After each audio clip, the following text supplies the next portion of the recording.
আসসালামু আলাইকুম। আমি আহসান হাবিব, এবার কেন্দ্রীয় সংসদ চাকসুতে একজন স্বতন্ত্র ভিপি পদপ্রার্থী।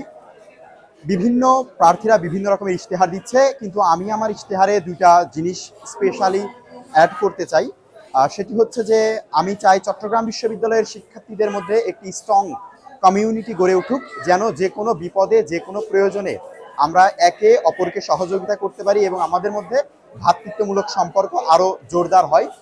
আমরা কিছুদিন আগেও দেখেছি যে আমাদের চট্টগ্রাম বিশ্ববিদ্যালয়ে ২ নম্বর গেটে একটা সমস্যা হয়েছিল, যেখানে আমরা আমাদের একতাকে ধরে রাখতে পারিনি এবং আমরা অনেক বেশি ক্ষতিগ্রস্ত হয়েছি।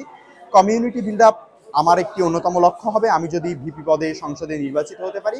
এবং দ্বিতীয় স্পেশাল যে বিষয়টা, সেটা হচ্ছে আমি দেখেছি যে আমাদের চট্টগ্রাম বিশ্ববিদ্যালয়ের প্রায় 50% স্টুডেন্ট তারা চাকরির বাজারে যায় এবং তাদের বিশেষ করে সফট স্কিল না থাকার ফলে তারা কিন্তু চাকরির বাজারে বিট করতে পারে না, তারা সুন্দর করে সেখানে কম্পিটিশন করতে পারে না।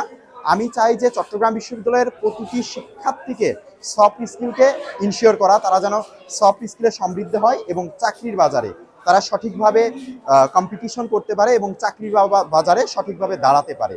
ইনশাল্লাহ আমি ভিপি হলে এই দুটি অবশ্যই বাস্তবায়ন করব। তাছাড়া সাধারণ ইশতেহার যারা প্রতিটি প্রার্থী দিচ্ছে, যেমন আমাদের আবাসন, যোগাযোগ এবং খাবারের যে সমস্যা রয়েছে, এগুলো নিয়ে অবশ্যই কাজ করব। ইনশাল্লাহ সবাই আমার জন্য দোয়া রাখবেন।